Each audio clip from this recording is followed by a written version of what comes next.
Hola a todos, esta es la clase de termodinámica y teoría cinética de la licenciatura en física del Instituto de Física de la Universidad Autónoma de San Luis Potosí. En esta clase tendremos nuestra tercera sesión, que corresponde a la segunda ley de la termodinámica. El contenido de nuestra clase será que vamos a definir los procesos reversibles e irreversibles, vamos a estudiar el ciclo de Carnot, vamos a definir la entropía, para finalmente enunciar la segunda ley de la termodinámica.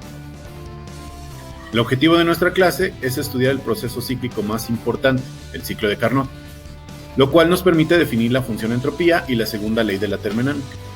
También veremos que el cambio en la entropía en un sistema cerrado es cero para procesos reversibles, y que la segunda ley de la termodinámica es uno de los principios físicos más fundamentales, relevantes y universales en la historia de la física.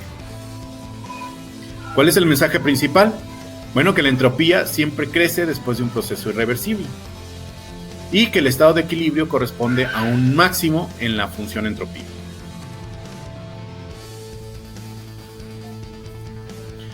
En las consideraciones iniciales sobre los procesos de transporte, se estableció una distinción entre los procesos cuasi-estáticos reversibles y los procesos irreversibles. En términos termodinámicos, un proceso significa que el sistema en cuestión pasa de un estado inicial I a uno final F. Para realizar dicha transformación es necesario que las variables de estado que caracterizan al sistema cambien, de modo que la diferencia entre un proceso cuasi-estático reversible y uno irreversible está determinada por la forma en la que dicho cambio ocurre.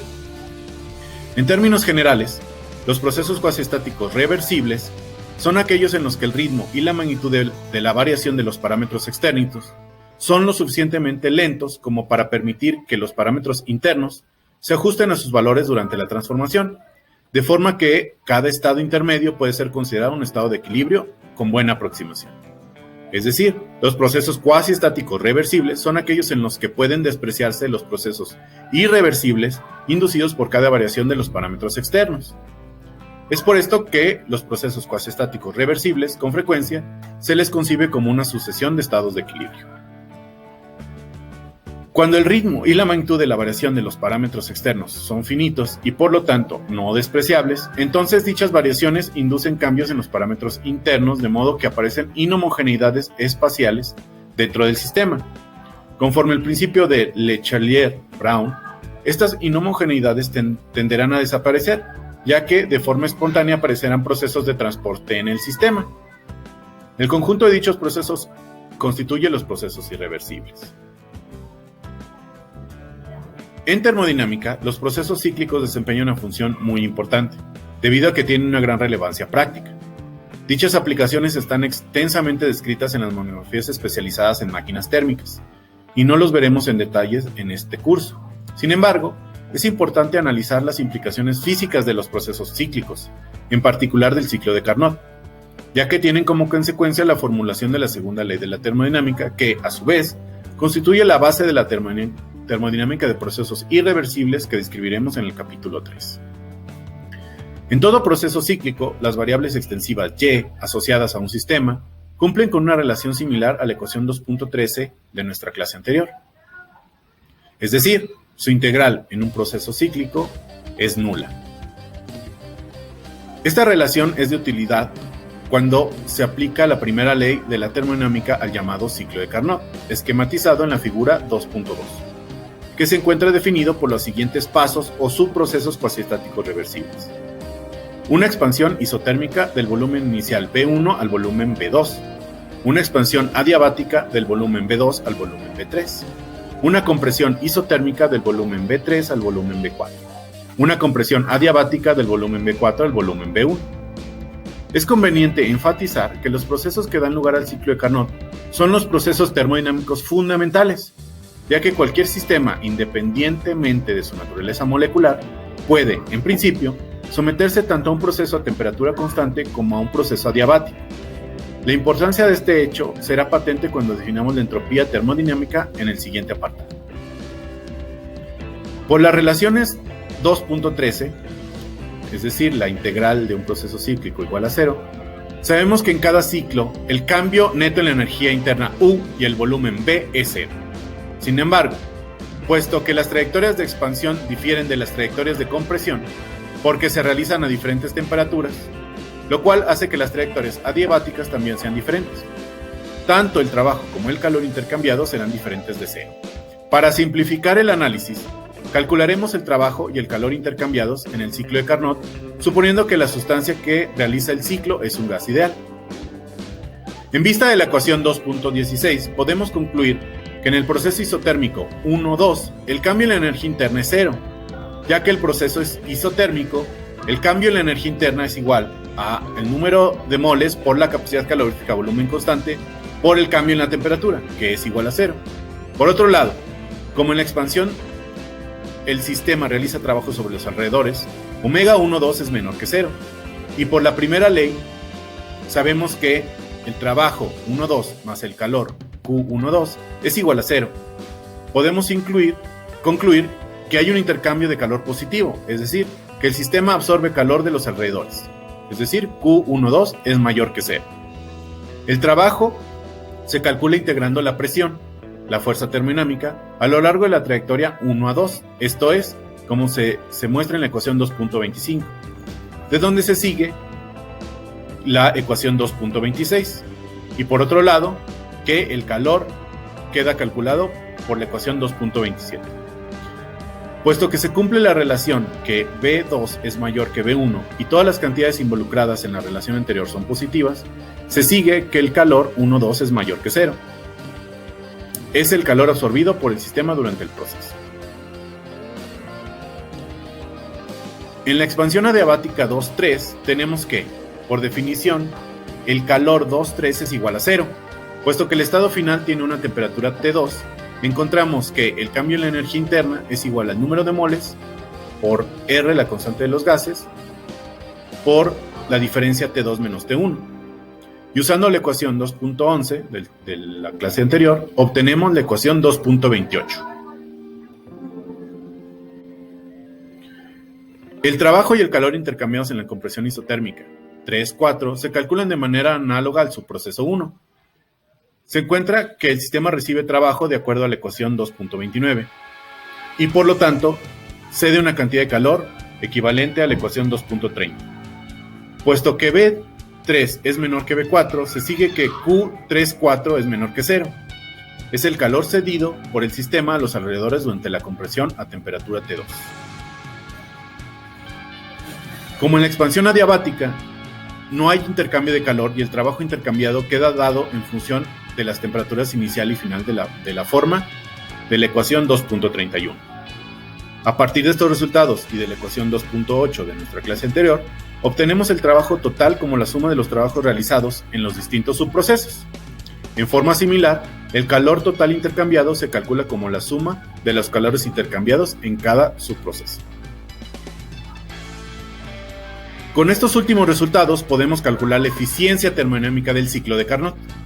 La eficiencia termodinámica de un proceso cíclico se define como en forma general a partir de la relación 2.32, que es el cociente entre el trabajo neto realizado por el sistema con signo negativo y el calor absorbido por el sistema en todo el ciclo.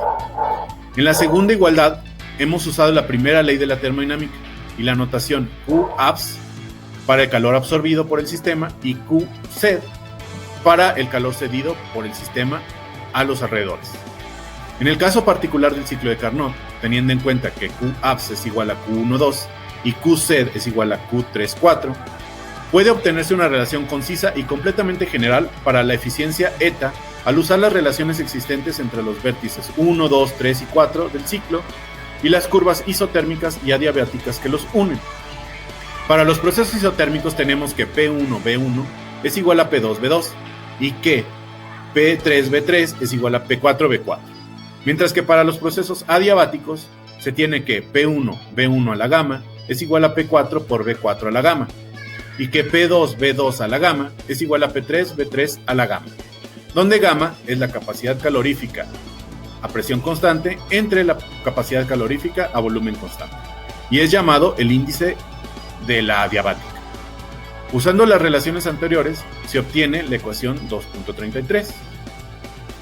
Al sustituir esta relación en 2.32 se sigue que la eficiencia del ciclo de Carnot es la ecuación 2.34. En los textos clásicos de termodinámica se muestra que la eficiencia del ciclo de Carnot es la máxima que puede obtener cualquier proceso cíclico termodinámico y que, además, es independiente de la sustancia que realiza el ciclo. Esta independencia se debe a que el ciclo de Carnot está compuesto únicamente por las trayectorias isotérmicas y adiabáticas. Es importante mencionar que si alguno de los subprocesos o alguna parte de ellos del ciclo de Carnot se realiza de manera cuasi estática reversible, es decir, de manera irreversible, entonces la eficiencia N irreversible, del proceso será menor que la eficiencia eta del proceso cuasi estático, es decir, eta irreversible es menor que eta. La razón de esto es que el trabajo realizado por el sistema en un proceso reversible es siempre mayor en el caso de los procesos irreversibles, ya que en el segundo caso, parte de la energía disponible es utilizada para restablecer la homogeneidad interna de las variables de estado del sistema. Ahora analizaremos las consecuencias más importantes que se sigue de la eficiencia termodinámica del ciclo de Carnot. Si igualamos las ecuaciones 2.32 y 2.34, teniendo en cuenta que el calor absorbido es igual a Q1 y el calor cedido es igual a Q2, entonces tenemos la relación 2.35, donde el signo menor o igual se ha introducido al tener en cuenta que en el caso irreversible la eficiencia del proceso es menor que en el caso reversible. La importancia de este resultado estriba en el hecho de que puede extenderse a un ciclo arbitrario, ya que dicho ciclo puede representarse como una superposición de ciclos de Carnot que ocurren en contacto con un reservorio térmico a distintas temperaturas. Esto fue hecho por primera vez por Rudolf Clausius, quien demostró así que un ciclo de Carnot es el de mayor eficiencia con el que se puede trabajar en una máquina térmica. De modo que, para un ciclo arbitrario, lo que tenemos es la suma de K ciclos de Carnot, como se muestra en la ecuación 2.36. Al incrementar el número de ciclos haciendo delta T i tendiendo a 0 y teniendo en cuenta que delta Ti entre Ti es mucho menor que 1, se obtiene el resultado límite expuesto en la ecuación 2.37, que es la llamada desigualdad de Clausius y que constituye uno de los resultados más importantes de la termodinámica clásica, ya que de él se deriva una serie de consecuencias fundamentales en el desarrollo subsecuente de la teoría. En el caso en el que el ciclo de Carnot se recorre de manera cuasi estática reversible, aplica el signo de igualdad, mientras que para ciclos que involucran procesos irreversibles aplican la desigualdad estricta. A partir de la relación 2.37 puede introducirse el concepto de entropía S al analizar el comportamiento de la función dQ entre T. Para procesos reversibles, la integración 2.37 sobre un ciclo arbitrario se anula, como se muestra en la ecuación 2.38, lo que, en virtud de la relación 2.24, implica que tenemos una función de estado extensiva, la entropía S, que Clausius definió de la forma expuesta en la ecuación 2.39, y que satisface la relación que la integral cerrada sobre un ciclo reversible de la diferencial de entropía es igual a 0. Para un proceso irreversible tenemos, entonces, que el cambio de la entropía en un ciclo cerrado ya no es nula, como se demuestra en la ecuación en la desigualdad 2.40. Los resultados anteriores pueden reunirse en la relación 2.41, también llamada desigualdad de Clausius. Esta desigualdad permite distinguir a las transformaciones cuasi estáticas reversibles de las irreversibles, como se muestra en lo siguiente. La desigualdad 2.41 establece que, para un proceso irreversible, el cambio de la entropía de S es mayor que el calor intercambiado con los alrededores de Q entre T. Este resultado sugiere que, durante el proceso irreversible, surge una cantidad de calor no compensado por el intercambio con los alrededores, que da lugar a un aumento en el cambio de la entropía respecto al que tiene lugar en el proceso reversible. Este calor no compensado es producido por el sistema durante el proceso irreversible y puede incluirse en la desigualdad 2.41. Si consideramos la cantidad DIS, llamada producción de entropía interna, y la sumamos al lado derecho de la desigualdad 2.41, Nos queda la ecuación 2.42, donde se ha introducido la notación DES igual a dQ entre T, que representa el cambio de la entropía del sistema debido al intercambio de energía y materia con los alrededores. La relación 2.42 representa una generalización muy potente de la teoría termodinámica clásica, ya que establece que el cambio total de la entropía se debe tanto a intercambios con los exteriores como a la producción interna, esta última asociada con los procesos de transporte irreversibles que tienen lugar en el sistema conforme a su estado de evolución. El cambio de entropía puede determinarse según las leyes de la termodinámica, mientras que para determinar la producción de entropía es necesario relacionar la termodinámica clásica con la teoría de procesos de transporte. Este programa, que constituye el de la termodinámica de no equilibrio o termodinámica de procesos irreversibles, se presentará en detalle en el capítulo 4. Fue Planck el primero en reconocer y establecer la desigualdad de Clausius y saber que constituye un principio fundamental de la termodinámica, ahora conocido como segunda ley de la termodinámica. Este principio establece que para un sistema aislado de los alrededores, es decir, donde el cambio en la entropía intercambiada es igual a cero, en el que ocurre un proceso irreversible, su entropía crece, como se establece en la desigualdad 2.43. Esta relación es de suma importancia, ya que al considerarse en la ecuación 2.42, hace que esta sea una formulación general de la segunda ley de la termodinámica, aplicable incluso a sistemas abiertos. Otra aplicación importante de la desigualdad de Clausius es que la segunda ley de la termodinámica establece una desigualdad cualitativa entre las formas de transferencia de energía, el trabajo y el calor.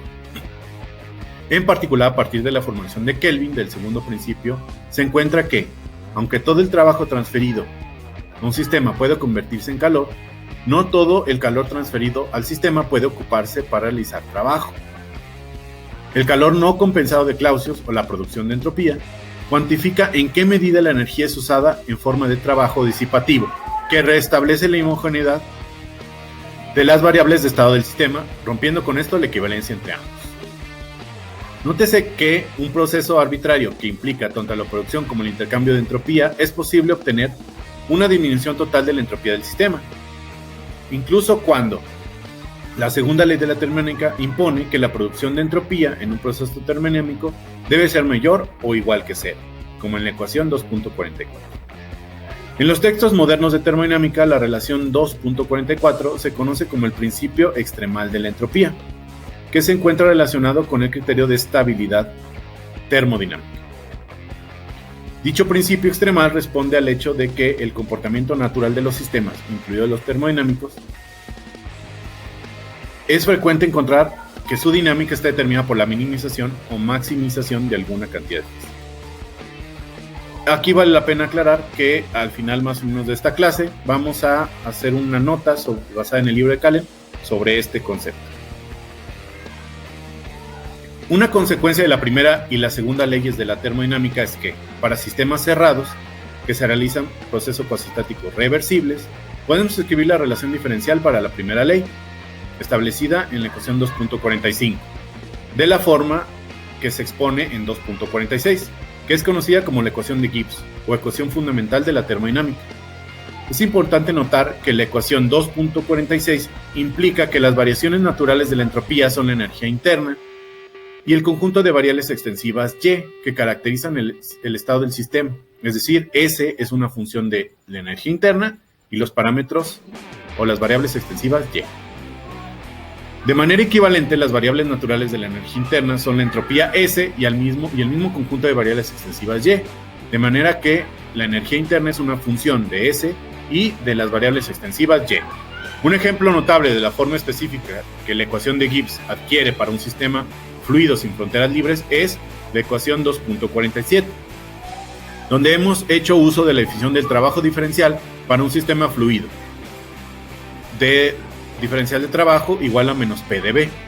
En los textos clásicos de termodinámica, la ecuación 2.47 suele escribirse sin el subíndice E, debido a que solo se consideran procesos irreversibles y la distinción hecha aquí no es necesaria.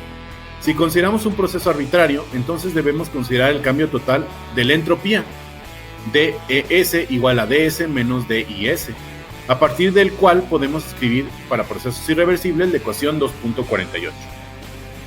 Esta forma de escribir la ecuación de Gibbs, válida incluso en procesos irreversibles, muestra que el trabajo neto en el caso de procesos irreversibles está dado por dW menos TDIS, que es menor que dW, es decir, el trabajo en un proceso reversible. Lo que queremos decir es que el trabajo máximo que un sistema puede hacer es el trabajo reversible. La relación anterior muestra claramente que la producción de entropía está relacionada con el llamado trabajo disipativo de los procesos de transporte. Antes de terminar nuestra clase, hagamos un pequeño repaso del libro de Callen para ver cómo se puede enunciar la segunda ley de la termodinámica de manera como si fuera un postulado, es decir, como si fuera una manera axiomática de presentar la termodinámica. En esta nota, otra vez voy a retomar, como ya lo dije, el libro de Callen, de tal manera que podamos ver una manera alternativa de enunciar la segunda ley de la termodinámica. Primero discutamos sobre el problema básico de la termodinámica. Encontraremos que la mera exposición del problema sugiere los postulados que permiten su solución. Supongamos que dos sistemas están contenidos en el interior de un pistón, donde al principio las paredes del cilindro y del pistón son rígidas, impermeables a la materia y adiabáticas. Dejemos ahora que el pistón se mueva con libertad, de tal manera que pueda buscar su posición de equilibrio. Si al mismo tiempo dejamos que los dos sistemas intercambien calor a través del pistón, de tal manera que puedan encontrar un equilibrio térmico, y finalmente dejamos que el pistón permita intercambio de materia entre ambos sistemas. Así, la eliminación de una restricción da como resultado, en cada caso, el comienzo de algún proceso espontáneo. Y cuando los sistemas se estabilizan finalmente en nuevos estados de equilibrio, obteniendo un conjunto nuevo de parámetros U1, B1, N1 y U2, B2, N2, entonces nos queda claro que el problema básico de la termodinámica es el cálculo de los valores de equilibrio de estos parámetros. La forma más conveniente de atacar el problema básico de la termodinámica no es para nada evidente. Arriba proponemos nuestro criterio como un postulado que corroboramos a posteriori. De hecho, este es un método muy común en física teórica. En muchas teorías físicas, la mecánica, por ejemplo, la forma de obtener un criterio para encontrar el estado de equilibrio puede ser algún tipo de principio extremal, es decir, donde los valores de los parámetros de estado de equilibrio maximizan o minimizan alguna función. Además, a esta hipotética función le vamos a imponer ciertas propiedades matemáticas que nos hagan más simple la teoría. A continuación, el segundo postulado. Recuerde que el primero lo revisamos en la sesión anterior. El segundo postulado dice: existe una función denominada entropía, S, de los parámetros extensivos de cualquier sistema compuesto, definida para todos los estados de equilibrio y que tiene la propiedad siguiente. Los valores que toman los parámetros extensivos, en ausencia de ligaduras internas, son aquellas que maximizan la entropía respecto al conjunto de los estados de equilibrio ligados. Debe subrayarse que postulamos la existencia de la entropía para los estados de equilibrio y que nuestro postulado no hace ninguna referencia a los estados de no equilibrio. Aquí, como dijimos anteriormente, tendremos que incluir a los procesos de transporte. La relación de la entropía como la función de los parámetros extensivos se denomina relación fundamental. Si se conoce la relación fundamental, entonces toda la información termodinámica imaginable concerniente al sistema puede deducirse de ella. El postulado 3 dice lo siguiente: la entropía de un sistema compuesto es aditiva respecto a los subsistemas constituyentes. La entropía es continua y diferenciable y es una función monotónicamente creciente de la energía, como se muestra en las ecuaciones 1.6, 1.7 y 1.8. Este postulado implica que la entropía de un sistema simple es una función homogénea de primer orden de los parámetros extensivos. La propiedad monotónica del postulado implica que la derivada parcial es positiva siempre, con lo que la temperatura no puede ser negativa. Finalmente, las propiedades postuladas implican que la entropía puede invertirse en favor de la energía interna, con lo cual podemos decir que la energía interna es una función uniforme, continua y diferenciable. Nos falta un postulado, pero este lo anotaremos cuando veamos la tercera ley de la termodinámica en la siguiente clase. Con esto podremos ya tener nuestra versión axiomática de la termodinámica. Muy bien, antes de cerrar nuestra clase, hagamos un resumen para que se lleven los mensajes más importantes de esta sesión. Primero es que el ciclo de Carnot es un proceso cíclico, idealizado, que tiene la máxima eficiencia. A partir de las consideraciones seguidas del ciclo de Carnot, es posible definir la cantidad llamada entropía. El enunciado de Clausius, de la segunda ley de la termodinámica, establece que el cambio en la entropía siempre es mayor o igual que cero para cualquier proceso cíclico. En una forma diferente de enunciarla, la segunda ley de la termodinámica establece que el estado de equilibrio se obtiene cuando los parámetros del sistema son tales que maximizan la función entropía. Muy bien, con esto terminamos esta sesión número 3. Cualquier duda, no duden en escribirme a mi correo electrónico, y por favor vayan revisando los problemas de tarea para que no tengan mayores dudas o las podamos atender. Muchas gracias por su atención y hasta la próxima.